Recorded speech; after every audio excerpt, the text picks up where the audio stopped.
Hare Krishna.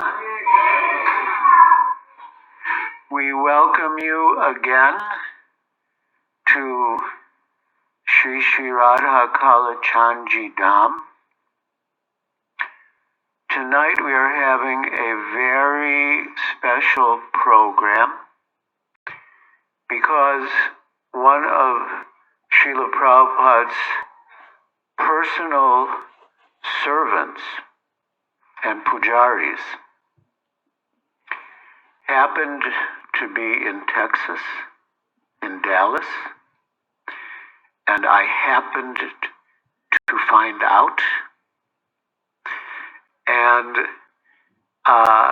so I invited him. His name is Nanda-kumar Das.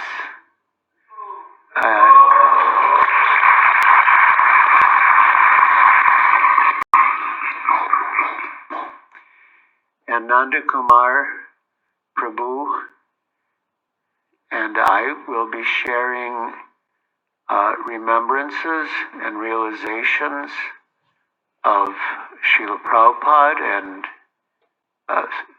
service to Srila Prabhupada. Nanda-kumar Prabhu first met the devotees around March of 1969 in Laguna Beach, and 3 months later he was initiated, and around 18 months later we were in a group of devotees. I'm not sure about Nanda-kumar. Did you come with a larger group through Amsterdam? Yeah. And we so we traveled together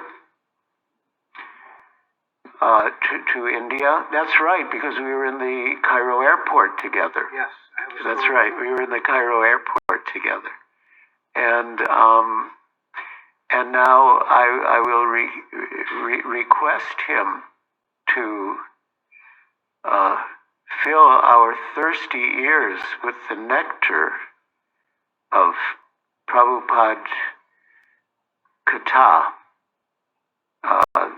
that is deep within your heart. Hare Krishna. Hare Krishna. It's my thirsty ears too, and thank you for bringing me here, and thank all of you for being here, because I tend to forget, So this is a great chance to remember. You had asked me to say something about how I met devotees in Prabhupada. I think just begin from the beginning and carry us along with you. Okay, you're a big part of this. So,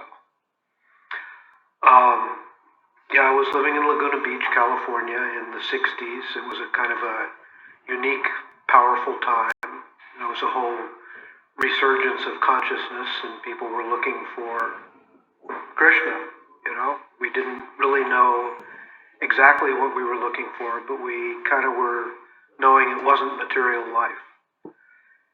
And there was a lot of yoga and spirituality in the air. A lot of us had become vegetarians and gotten into hatha yoga, different kinds of yoga.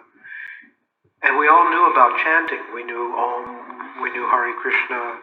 I had never met devotees, but, we just figured that whatever raises your level of consciousness, we called it getting high at the time, but, whatever brought you into a more expanded state, that's what we did. So I had met a person who was kind of a mystic yogi, American man, and he had some power. He had some ability to mesmerize you. And there was a group of us that were kind of drawn to him. I was looking for a guru. I had read a book called Autobiography of a Yogi and got fascinated by India and yoga and felt that, I want a guru, I want a teacher. And so he came along, and he wasn't really my teacher, but he was kind of, something towards that.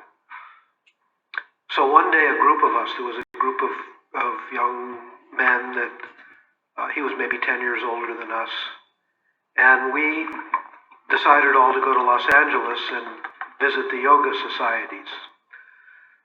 So we went to the Self-Realization Fellowship, we went to the Vedanta Society, and we couldn't find the Krishna temple. It had moved. And there was something inside of me that just kept pushing. They all wanted to go watch a movie, 2001. And I said, no, I really want to find the Krishna temple. So we finally found it. I called the LA Free Press and said, where is the Krishna temple? And they said, oh, they moved there on La Cienega Boulevard.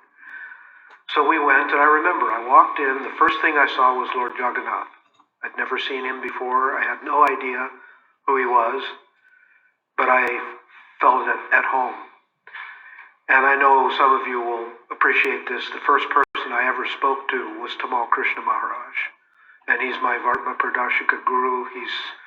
He took me under his wing. He and Vishnu Janaswami would come down to Laguna Beach and chant regularly.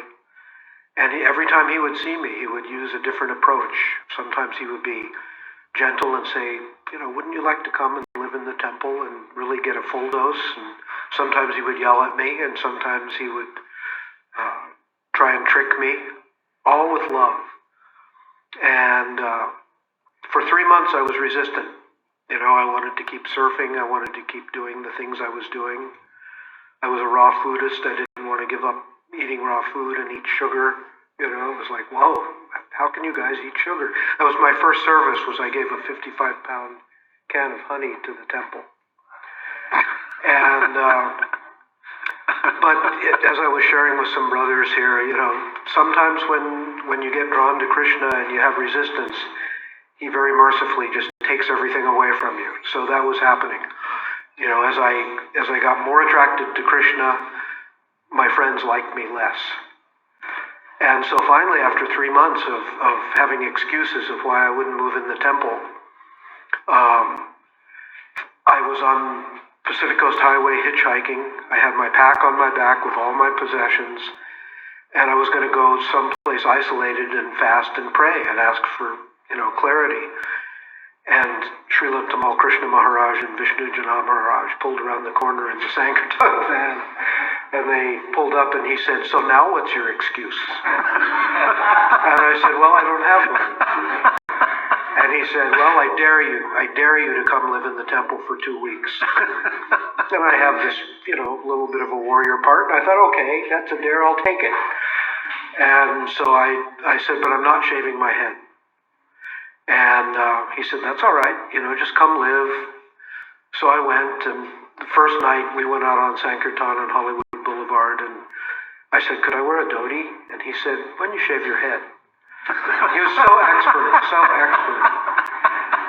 And I don't know of anyone who's made more people into devotees than Srila Tamal Krishna Maharaj. He's just amazing with that. So the next day I wore my Levi's. I felt totally out of place. And the next day I was in the bathroom, and Durlab Prabhu, who we were just talking about, was shaving somebody up. I said, all right, do it. And I knew this is not 2 weeks. This is what I've been looking for. So interesting, because this is about Prabhupada. I had this desire to be with a guru and have close association. And I cook and I do body work, and I just felt like I want to do that for Prabhupada. And he was coming from New York, and the word was he didn't have a servant.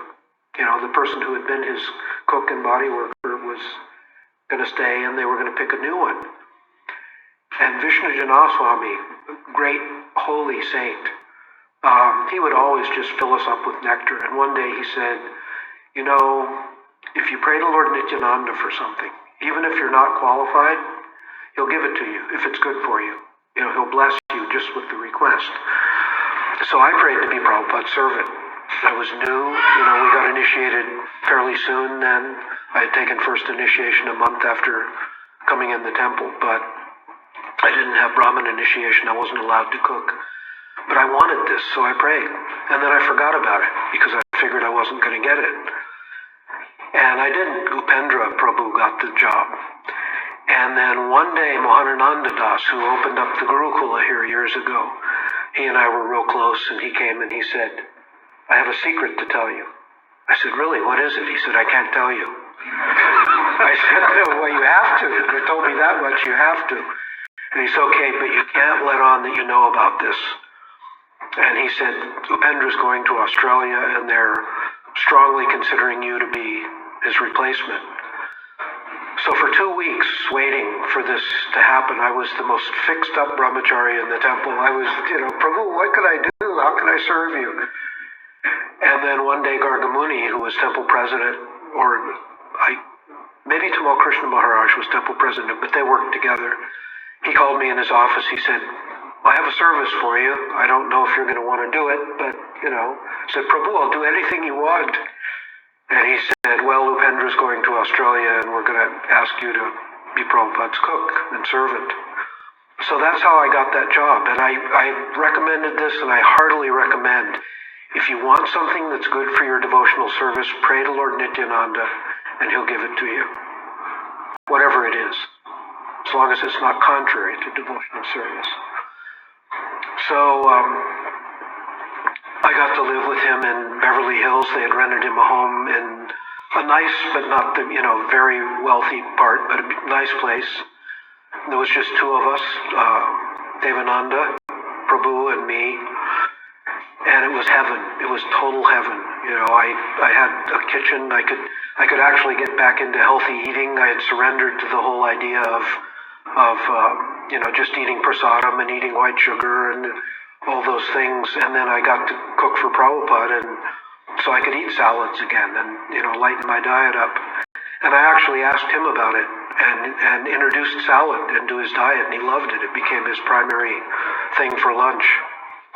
And he encouraged, he said, the lighter you can eat, the simpler you can eat, the better for your Krishna consciousness.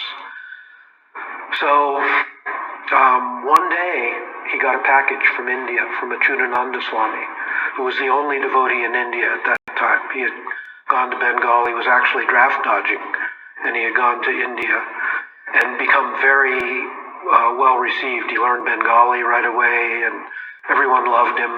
I think he actually became an Indian citizen. And he sent Prabhupada a package with his medicine. He took Ayurvedic medicine. And so I took it all in, and about 10 minutes later, his bell rang. So I went in, and he said, so would you like to go to India? And I always, since I had read that book, I wanted to go to India. I felt like an Indian in a white body, American body. And I said, yes, sir, I'd love to go. And he said, yes, I will send you and Jai Pataka, brahmachari from Canada. He said, you can go help Achyutananda. You will be like Brahma, Vishnu, and Shiva. And from my background, I knew right away which one I was going to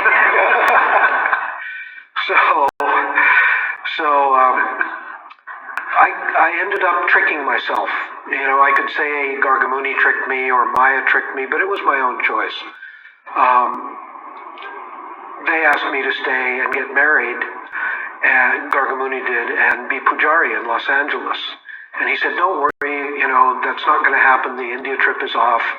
And I didn't go straight to Prabhupada. That something like that, you go to your guru. It's a big choice. You have to go to your guru.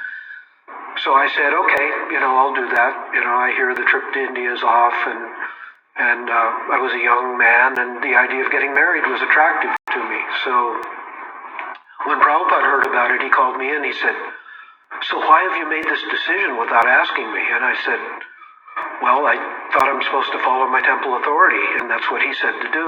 He said, no, something like this you always ask your guru.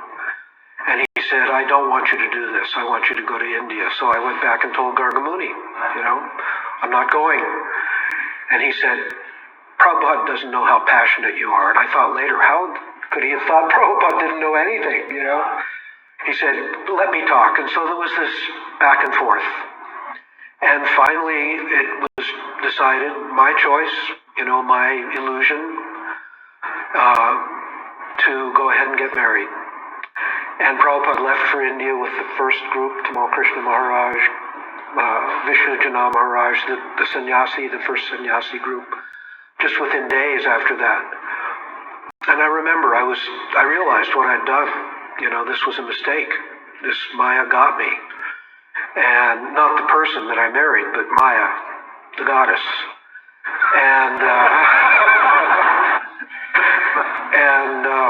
So when Prabhupada left, I was in the back. Everybody was saying goodbye to him. And I was crying. I was feeling, what have I done? And Karandar, one of my favorite devotees and favorite role models, trusted implicitly by Prabhupada, he went with that group, and about a week later he came back. And we loved him. He was such a great manager, and so we all went out to greet him, and he got out of the car, and he saw me, and he came walking over. He's very grave. He's a great warrior. And he came up, and he said, "Pack your bags." And I said, "What?" He said, "Pack your bags." I said, "What do you mean?" He said, "Prabhupada saw you crying when he left, and when we got in the car, he said, Nanda-kumar realizes he's made a mistake. Tell him to come to India when you get back." So just total divine mercy. So that was when, I came in that, I think you were in New York at the time? Yeah. I was in the Boston temple, but we came to New York to catch our flight to Amsterdam or Brussels. Actually, Luxembourg. And it was interesting because what happened was some of us went from LA, and then we met up with Giriraj Maharaj and Jamuna and Malati and Shamasundar, and we didn't really have the money for the fare, but we were in this, Prabhupada asked us to go to India, so we took conch shells, we did honest Sankirtan, we went out on the streets and said, "Our guru asked us to go to India, can you help?" And in 2 days we had all collected all of our fares. And then we booked the cheapest flight we could possibly get, Icelandic Airways to Reykjavik, and then on to Luxembourg. And then we took a train to Brussels. And then we took Basco Air Services Company. I still remember the cheapest possible flight of airlines from Cairo that was a propeller plane that had been a cargo plane, and they just nailed seats in it in every different place. So some people were facing different directions. It took us 40 hours flying to get from Belgium to Bombay. And this is a story I love to tell. Before you called me, I told this story within a week. But Giriraj Maharaj is a wonderful chanter. He's always, wherever we go, he'll set up a picture of Prabhupada, make a little altar, and chant and jump up and down, and just, very, very, real and enthusiastic. So we're coming into Cairo, and there was a war going on at the time. And you could see tanks blown up and planes crashed near the airport.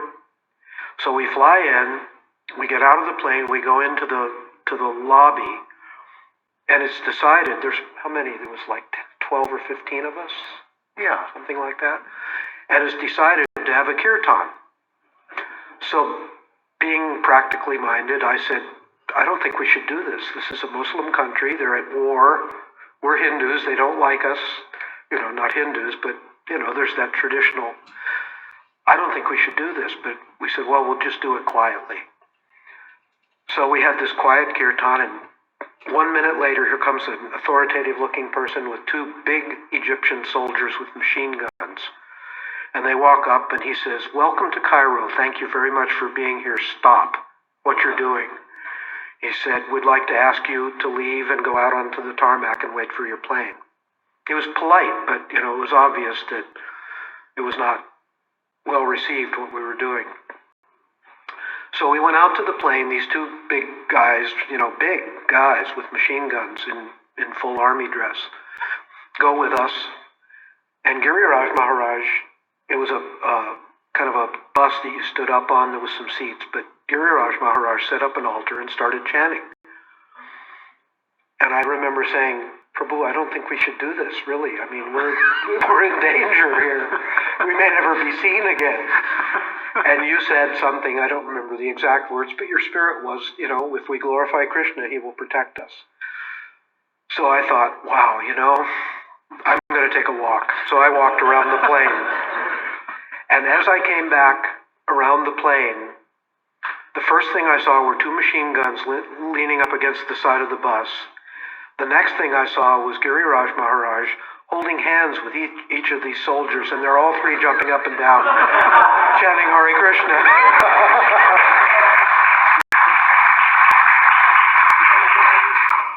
So it was like that. Then we got to India, and everybody just loved it when you did that, because, we were well received. And those days in India, it was nectar. I mean, I'm kind of jumping over the time with Prabhupada in LA. There's so many stories. Matter of fact, let me backtrack, because there's one that comes to mind. I told this on the videos, but it's a really good story. And there's a sequel to it in India. Prabhupada said that his morning walk, his Ayurvedic medicine, and his massage were the three things that kept him healthy. So every morning at sunrise, he would take a walk. And he had a route, 3 different routes in LA. One was in Beverly Hills through the wealthy district. One was to the beach at Venice Beach, and one was Cheviot Hills Park, this beautiful park with a golf course. And, it was such a blessing. It was just me. I would just drive him. We had a VW Bug as his car, and I would drive him every morning, and, rarely did he talk. It was usually quiet. Sometimes he would teach, but, I kind of walked a little behind him. I always felt in just total awe and reverence. So I know some devotees got into asking questions, and that's great. But somehow I always felt kind of reserved around him. And so there was this one place in Beverly Hills where we would walk, big wealthy home with a big plate glass window, and there was a dog, a big German Shepherd they had that would, every time he would come bark at the window. So one morning they let him out. And he came running across the lawn, and, I thought, okay, this is it. I'm going to die protecting my spiritual master. And so I turned around and I got in between the dog and Prabhupada, and I'm pretty sure in retrospect he had a perimeter collar, because they weren't foolish enough to let him out and let him actually hurt someone. And he never came off the grass. But he was barking, and so I got in between, and then 10 seconds into it, I turned around, and Prabhupada, almost like he didn't care. He was just walking. He carried his cane. Sannyasis always carrying a danda, an umbrella, or a cane. And he hadn't even paid attention to this ferocious dog. So I turned around and ran up the sidewalk to catch up with him. And the dog chased me on the grass. And perfect timing, as always with Prabhupada. As soon as the dog got up to him, he turned around, he took a wide stance, squatted down like a martial arts stance, put his cane over his head, and said, "Ha!" And the dog's tail went between his legs, and he ran back to the house. So I realized, first, and then he said, if you take a stick to an animal and say, "Hut," they'll go. So that's one thing, but then again, Prabhupada's power was really what was behind it. So later on in India, we were in Rajasthan, in Jaipur, at the palace of the king, and they had given Prabhupada a room. It's very big. If you've ever seen pictures, there's a big, giant courtyard, and the deities are there. But way around was a place where they gave Prabhupada a room, and there was a little room outside that was his kitchen. And there's big monkeys there, the big Hanuman langur monkeys. And they had ripped the door off the kitchen and eaten all the food, the boga. So they replaced the door, and we always kept a stick inside Prabhupada's room just for protection. So I was in his room. There was a whole group of influential Indian guests, and you could hear this rattling. So I looked out, and it was a monkey trying to take the door off. So I picked up the stick, and I walked outside, and I thought, I'm going to do what Prabhupada did. And I went over. I was maybe 10 feet away, and he was bent over. And they're big. The langurs are big monkeys. So I went over, and he turned around and looked, and I imitated. Hut!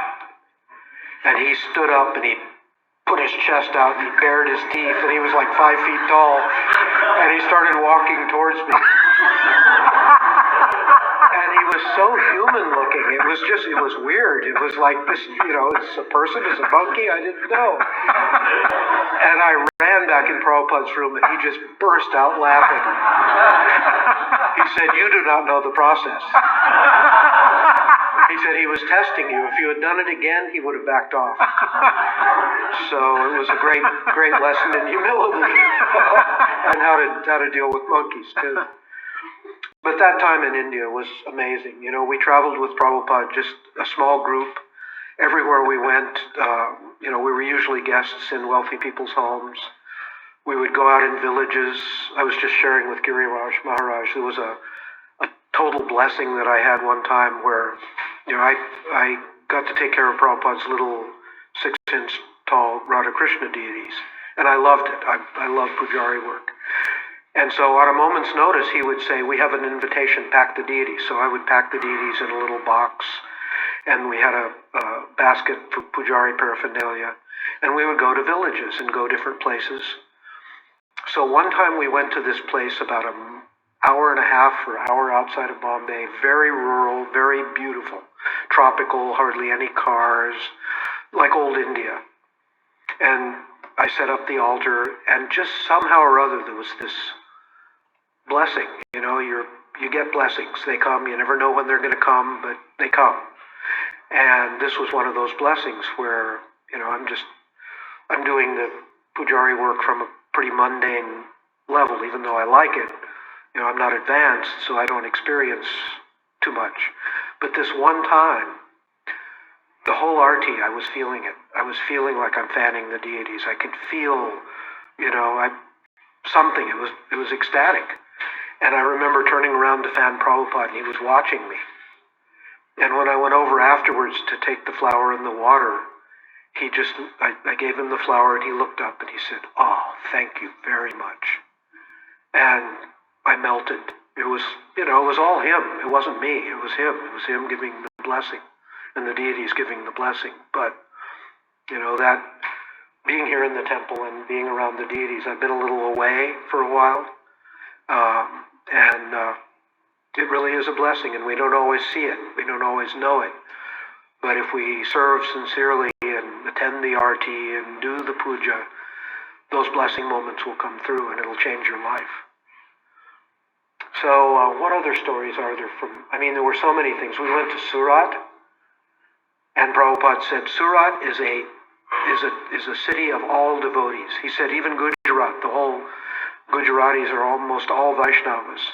Maybe all, I don't know. But Surat, they closed the whole town down. We stayed in the home of this wonderful, wonderful elder retired banker, Bhagubhai Jariwala. And it was very interesting because, we're Westerners. We're not very cultured. And he was just like a dream. He was in his 80s, very wealthy, small man with a very strong, passionate, loud wife who sometimes would, dominate the circumstance. But he was just very, very beautiful. And we all were having some trouble with staying healthy. That we were being fed delicious, rich prasad, and a lot of us had dysentery. And it was challenging. And it's challenging for them to clean up after us, and they would feed us and take more. We had to learn how to turn our plates over because, the service attitude is so strong. Just more, please, Prabhu, more. And we were there 2 weeks. We had, there's a story I'll tell about that, but at the end, I remember Mr. Jariwala came up and he handed every devotee an envelope with a card and 51 rupees in it. And he stood there with tears coming down his face, and he said, "Prabhus, it has been such an honor to serve you. Please excuse me for all the offenses I've committed." And we were the ones, Guru Kripa, God bless him, was there, but those brothers were very, very macho and very direct. And sometimes it'd be, "Hey, you, more prasadam," that kind of thing. And they didn't see it. They didn't care. They just served. Let me serve. Let me serve. And he was crying. He said, "Please excuse me for all the offenses I've committed." And Prabhupada said, just see, this is a Vaishnava. This is an example of a real Vaishnava.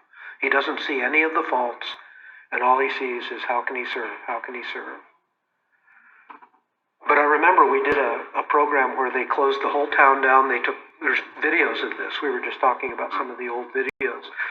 And processions, Prabhupada on a palanquin through the streets, and it was amazing. And one thing I remember, again, his power. Pradyumna Prabhu was his Sanskrit secretary, and Pradyumna is very Brahminical. He's tall and lanky and, just kind of a studious kind of guy. Today you would call him a nerd, probably. And I was sitting next to below Prabhupada, kind of behind him on this raised platform, and the devotees were chanting, and there was hundreds, if not thousands of people. Prabhupada was playing his kartals. Pradyumna was there. Actually, Pradyumna was closer. I was next. And there were two young Indian men. It was kind of rare, but they were drunk. And they were causing trouble. And they were picking on Pradyumna, pulling on him, And Prabhupada could feel there was a little struggle. And he turned around and he looked very nonchalantly, and he saw these guys pulling Pradyumna Prabhu's sleeve. He unwrapped his kartals, one side, and swung them and hit the guy in the forehead with his kartals. What a blessing. Totally shocked him. Both of them just turned around and left, and he wrapped his kartal and started playing again, protecting the devotees. But, every place we went in India, we were talking about going to Madras. We went and got to visit Dr. Radhakrishnan, who had been the president of India. And he was actually, at that time, couldn't speak. He was invalid and was in a wheelchair, and he couldn't speak. We went in to see him, and, Prabhupada spoke, and we paid our respects, but he couldn't say anything. And when we left, Prabhupada said, because he has misinterpreted Gita and misled people, Krishna's taken his speaking power away. And he said, but because he's pious, he's able to get rid of that karma in this lifetime so he can move on. But there were so many things. Maybe you can share something of that time, because that was an amazing time.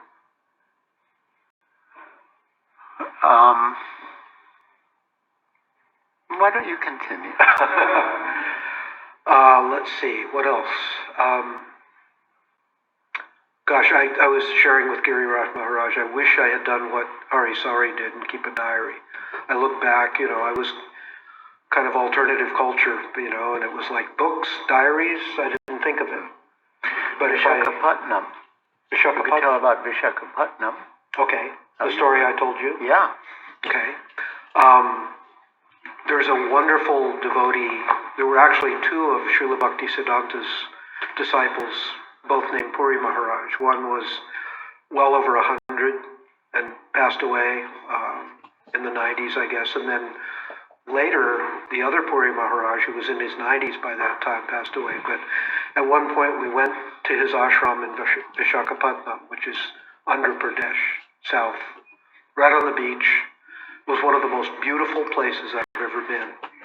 And his cook at that ashram, there was maybe 10 brahmacharis, mostly older. It wasn't, we were all young, but these were men who had been brahmacharis for their life. And Anand Maharaj was there, who had been Srila Bhaktisiddhanta's personal cook. He was 85 years old, like a young man. He covered with mustard oil with a gamcha. He would run everywhere and he would cook. And his cooking was unbelievable. It was Bengali.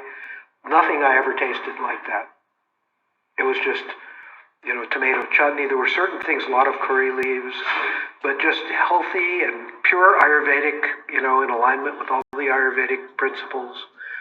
And he would come serve us all. He wouldn't eat until we were all served, which is another Vaishnav trait. At Bhagavad Jariwala's house, too, sometimes we would eat so much there was nothing left for them. And they would still keep feeding us. And it didn't matter. So, that 2 weeks in Vishakhapatnam was probably the most Krishna-conscious part of my whole career. For some reason, it was like ancient India. There was no cars where we were. We were right by the beach. And one day, Prabhupada said, go to the beach, go in the water. It's very healing. So I went, and it was a pure, beautiful day, and the sun was shining, and there was a Dob coconut man there with the biggest coconuts ever. And there was perfect waves to ride, and it was heavenly. And it was the only time that I really got into philosophical study and then asking Prabhupada philosophical questions for some reason. So the question I asked him was, Srila Prabhupada, you've told us in your books and in your teachings that we should give up material life, and we should give up material enjoyment, or at least curb it and minimize it. But you just told us to go to the beach, and everything is sensually pleasing there. The sun, the water, the coconuts, everything. So how do we look at that? And he said, Krishna says the sun is his eye, the taste of water, he's the taste of water, the color blue in the sky is the reflection of his skin coming through the Brahmajyoti. You're surrounded by Krishna. How could you forget him? And it was that teaching, that even if there is the material pleasures and the material things, if you put it all in perspective, then it's Krishna conscious. It's just when you enjoy separately that it's problematic. So that whole time there, I felt from the beginning that I came from India, when I read the autobiography book and meeting Prabhupada, everything. It just felt like that's my culture more than this culture. And one day I was giving Prabhupada massage, and I would wear a gamcha, I would wear a big tilak, and Puri Maharaj and I had this something, we just connected. And he laughingly said, Prabhupada, our Nanda-kumar looks like a bridge posse. And Prabhupada said, he said it lightly, but it went deep. He said, Nanda-kumar is a bridge posse. So that feeling that, I've been in India, this is my home, this is my culture, he kind of confirmed that. So, what other stories? There's Kumbh Mela stories. We got to go to 2 Kumbh Melas, actually, and I'm not sure, I heard that the one later on was the biggest one in 144 years. Yes. But the Kumbh Mela is, the original rainbow gathering. It's where, forever the sadhus have come from everywhere. And I heard in the 50s, the sadhus you would see them fly in from the Himalayas. But then, in modern times, none of that has been seen so much. But I remember this. You were talking about Rubatinandan Swami cooking. One day Prabhupada said, so just take khichdi every day. And the initial reaction was, Prabhupada, just khichdi every day. That's boring. That's, can't we have some variety? And Rubatinandan Swami was cooking, and he's really a good cook. And we realized very quickly that every day we looked forward to the khichdi, and it had an effect. You could feel the effect of simplifying the diet and really, getting it simple and the same thing, same time every day. That's an Ayurvedic principle. It says more important, I can't be sure, but I think Prabhupada said this, but I know it's Ayurvedic, that more important than what you eat is that you eat the same thing at the same time every day. So we loved, eating khichdi every day, and it was, being in that kind of environment with so many saints and sadhus of every variety. I mean, there was everything you could imagine. It was 17 million people camped in 7 square miles of the Ganges River Delta. In the rainy season, the river flowed wide. At this time, it was narrow, and it was like beach. It was like sand, for miles. And I remember one day, again, bless him, but Guru Kripa Maharaj and his men were pretty aggressive. And they would go out. Somebody came to Prabhupada and said, Guru Kripa's men are going out and preaching to the other sadhus and being a little heavy with them. They're saying, hey, Babaji, why don't you give up your nonsense and come surrender to Prabhupada? And so Prabhupada heard that. And he called Guru Kripa Maharaj in his room, and he said, in his kind way, he didn't chastise him, but he said, I want to thank you for the faith that you have in me and in our process, but I want to encourage you. He said, we come to the Kumbh Mela to associate with saints. He said, there are people here that are thousands of years old, and you can't tell who they are by looking at them. So be very careful and treat everyone with respect, even if they're from some other group. So I got into that. I liked that concept. And I would take walks. I was doing pujari work, so I would have to go shop. And I would go through sometimes the different sadhu camps and look and see. There was one group we would hear that cry, Har Har Mahadev. And one day I asked somebody, because that's Shiva, and I asked somebody, is that Shivites? They said, no, actually that's a regiment from the Indian Army that used to guard the kings. And then when the kings were disbanded, they were Sikhs actually. When the kings were disbanded, they became the protector of this one guru. And they're all fighters, they're all martial artists, and that's their cry. And used to be that they were so powerful as warriors, they could throw a spear through somebody's shield and still kill them. So it got to be whenever you would hear that cry, you would run. The other people would run. So it was very, very gated. But I remember Prabhupada and our Pandal was the most popular place there. It was very widely accepted by the government and everyone else that Srila Prabhupada was the most popular guru of everybody that came to the Kumbh Mela.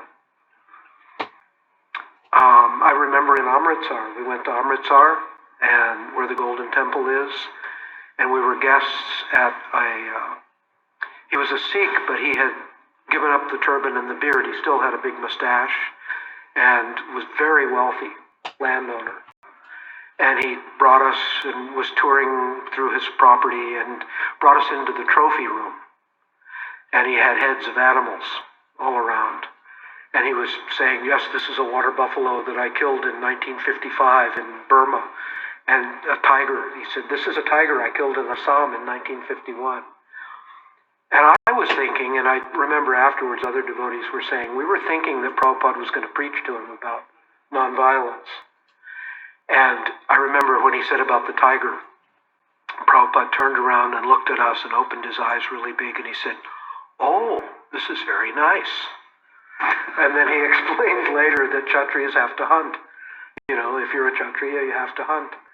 So in the case of this man, that was good for him. And he was a true Kshatriya. He was 6'8" or something, and just amazing, amazing man. But Prabhupada had that ability, in going to Australia, going different places. He would always have the ability to tune in with people at their level. And if they weren't a rascal cheater, if that was the case, he could destroy them. But if they were sincere, even if they were from some other angle, some other faith, he would find the faith in them and draw it out. Which reminds me of another story. London. I have a couple of London stories here. We were in London, and I was outside the temple, and a nun walked by, a Catholic nun from the Carmelite order, and they're very, very strict.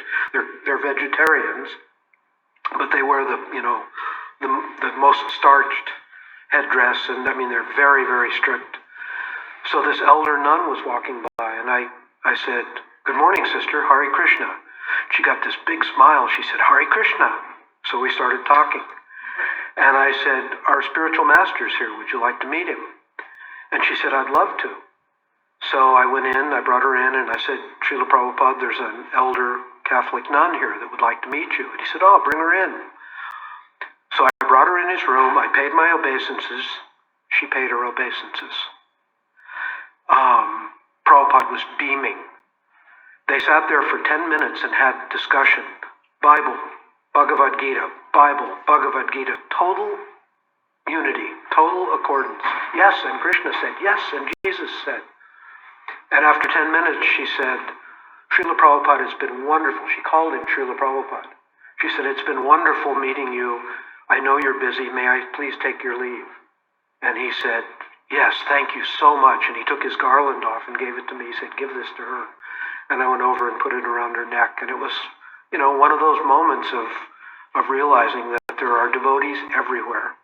Prabhupada said once, anybody who accepts God as a supreme person and takes a subservient position, they are Vaishnava. Even if they're not blessed to be in the Gaudiya tradition or even in the Vedic tradition. There are so many Native Americans I've met that are such beautiful devotees. So to hear him say that and, give me that broader scope, it was great. And then everybody loves this story.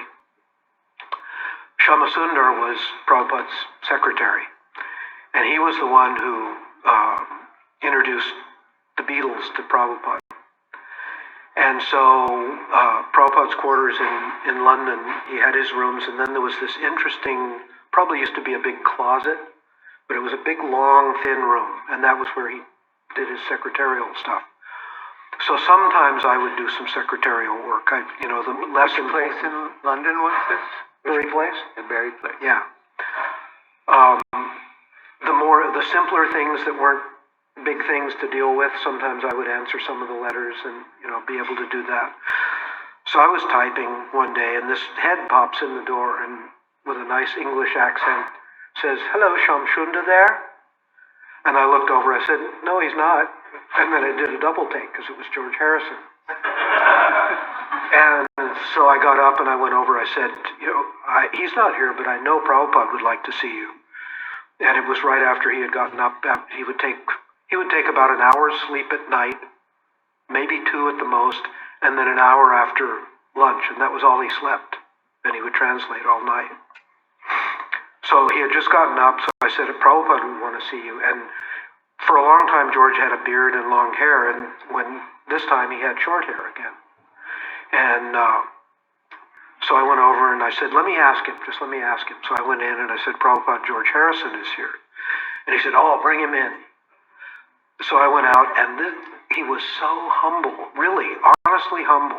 Famous guy, just sweet. And he said, I just got my hair cut to come see Prabhupada. He said, I've actually been thinking about shaving up. I'm going to ask him if I should move in the temple. And then he had taken his shoes off, but he was taking his socks off, and he looked up and he said, I'm always so nervous when I meet Prabhupada. I said, I know, me too. I'm with him every day, and it's always like that. It's awe and reverence. So he went in and he closed the door, and I couldn't stay out. I was too curious. So I went in, Dandavat, flat on the floor, saying all the prayers perfectly. And then he sat back by the door, and Prabhupada's desk was on the other side of the room, and he said, no, come closer. So George is kind of, inching his way forward. And he said, no, here. And he pats on his seat behind. So George came around, and he reaches over and grabs him, and he's messing his hair up and has his head right on his heart. He said, how are you? How is Patty? So George asked him, he said, Srila Prabhupada, I've been reading your books, I've been chanting. I understand. And I want to know if I should move in the temple. I'm willing to do that. And immediately Prabhupada said, no, absolutely not. He said, you have been blessed to be able to preach through your music. He said, so you continue doing what you're doing. Just make your music Krishna conscious. And he asked me to go get Srila Bhaktivinoda Thakur's songbook. And he started giving him ideas. And that's where the song My Sweet Lord came from. And all the other ones that he wrote that had Krishna conscious lyrics came from his connection with Prabhupada. And, maybe not just that time, but a lot from that time.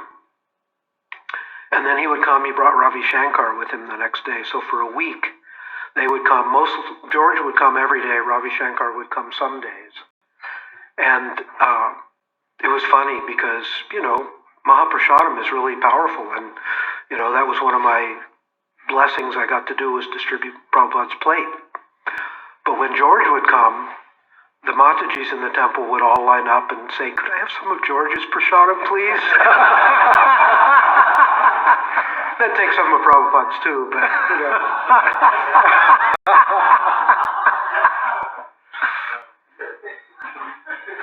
So there's one other London story. The Rath Yatra happened while Prabhupada was there. And so he came back to the temple a little early with the deities. And they asked me if I would help put the deities. If you've ever seen Buri Place, there's Radha and Krishna, and then there's a shelf. And Jagannath is up on the shelf above them. And they're big deities. They're pretty heavy. So they asked, because I was one of the only people at the temple, everybody else was out, could I help put the deities up? So the ladder was an old ladder with missing rungs, and I got up and I got Lord Jagannath up, and then I was putting Subhadra up, and they were actually making an offering at the same time. So the plates were there, and I was stretching and pushing on one of the rungs, and she was up, and I was just kind of sliding her back, and the ladder broke. And I went crashing down through the ladder, and Lady Subhadra took a nosedive right over Radha and Krishna into the prasadam, and then flipped out into the temple room where there was, a lot of Indian guests were there. So I got down, I went over, got her, brought her, back into the pujari room, and I ran up to tell Prabhupada and asked what to do. And he said, "Is she hurt?" And I said, "No, sir, she's just covered with prasadam." And he laughed. He said, "Just put her back. Put her back." So you never knew with Prabhupada what he was going to say about anything. Sometimes he would be heavy and strong about something. Sometimes he would be light. And just to observe someone who was transcendental, who, had no material, he's in the world but not of it. And it's just a great blessing. You tell something. I will. But first I'd like to hear a little more from you. I'll say a little something at the end, but I'd like to hear some more from you. Prime the pump. Ask me a question. Well, like the personal things. I don't know if you want to tell about your, going to LA and what Rameshwar said, and then going to Prabhupada and him saying about Kali, agents of Kali. I can do that. Yeah. At one point in 1974, I was actually doing business. I was going to India and buying stuff, saris and coral and Tibetan jewelry and things, and doing a business. And I went to see Srila Prabhupada in Bombay. And he said, "What are you doing?" And I said, "Well, I'm doing business." He said, "Why are you doing this?" And I said, "Well, to make a living." And he said, "All right." And I could tell he was displeased. And I look back on, in the first time I was with him, and then moving on, I could tell I always loved the idea of sannyas life, not so much for the position, but just the lifestyle, simple, So I had no idea that Prabhupada had that in mind for me early on. And then things happened, and I didn't have it happen. So I'm in India. I go to see him, and he encourages me to give up business. And then that night in Bombay, in India, everywhere, the roof is like another house. So I slept on the roof of the temple, and I didn't get up for Mangal Arati. My alarm didn't go off. It's true, my alarm didn't go off. But I told Brahmananda Swami, he chastised me. He was Prabhupada's secretary, and pretty intense brother. And he said, "You have to leave. You're in Maya. You didn't get up." I said, "Please give me another chance. I really want to get up. I am in some kind of Maya, but I'd love to take advantage of being here in the temple." He said, "No, you have to go." So I left and got a hotel, and then something told me inside, "Go back and see Prabhupada." So the next day I went back to see Prabhupada, and I came in a taxi. Somebody saw me, and they came running over and said, "Hey, I hear you're taking sannyas and going to Africa." I said, "What?" They said, yeah, you better go to Prabhupada. So I went in to see him, and he said, first thing he said, so I have thought about it. Give up this business. I want you to take sannyas and go with Brahmananda to Africa and help the mission. Think about it. And in retrospect, I should have thought about it. But in the moment, I said, Srila Prabhupada, if you want me to do this, I will do it. There's no question. And, I'll go on the surrender to you as my power. So 2 days later, I took sannyas with Navayogendra Maharaj, and 2 days later, we went to Nairobi and had 3 months of the most wild experience. I look back on it, we were in danger of losing our lives at every moment. They wouldn't let us into Kenya because Navayogendra Maharaj was Indian descent, and they were asking all the Indians to leave Kenya. We went back to Ethiopia. We had one phone number in the whole country of an Indian gentleman, and it was war. It was called Ethiopian Provisional Military Government. They unwrapped our dandas to see what we were smuggling inside. The gentleman said, yes, I can put you up. He put us up in an abandoned Vedic or Hindu schoolhouse. And I remember wondering, we took a walk, or when we were coming in, it was in a kind of an odd part of town, and all the porch lights were red. And I remember thinking, must be some kind of a festival. And the next day, we took a walk, and we were right in the middle of the prostitute district.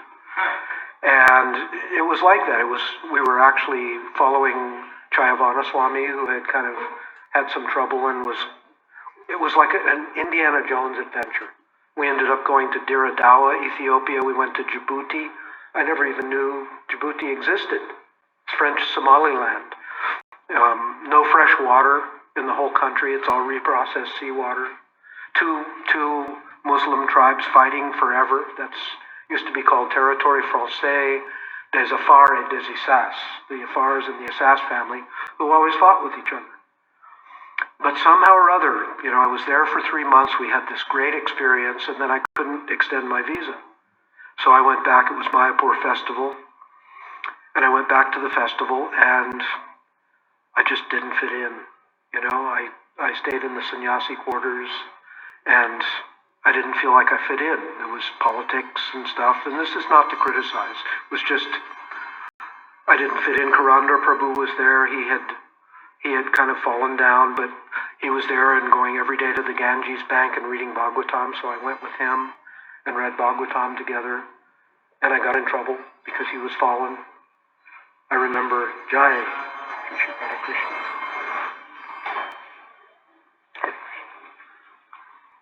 Should we continue?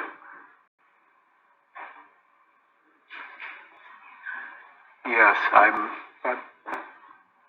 getting the message, but it could just be my mind, that you should continue. They also want to hear. Say it again. You should continue, and the deities will also listen. Oh, okay. I think they were hearing already. They don't want to stop. So, it was very interesting. It was a very interesting time, and, my thought of sannyas was simple. I just wanted to go back to America and travel with some brahmacharis and cook and preach and help people learn about Krishna, but, I was being pressed by other sannyasis to do other things. So I just went back to America, and I drifted away. I'm feeling a little uneasy here. Nityananda Prabhu's not here. I should actually ask some authority. Mathuranath, are you the next? Who's the authority here? I actually didn't feel comfortable making the decision about the talk continuing. Continue. You think Nityananda Prabhu would say the same thing? Okay. All right. And I'll keep it as pure as possible. Anyway, long story short, it's not about all this. It's just that I pulled back from active duty, and I came back to America, and just to kind of clear my mind and figure out what I was going to do, I surfed. I lived in Southern California, And I surfed every day, all day. And just that natural, being in nature, it helped me get clear. And then I came to a point where I realized I have to get some kind of direction. I didn't want to take sannyas cheaply and think I could just stop and then go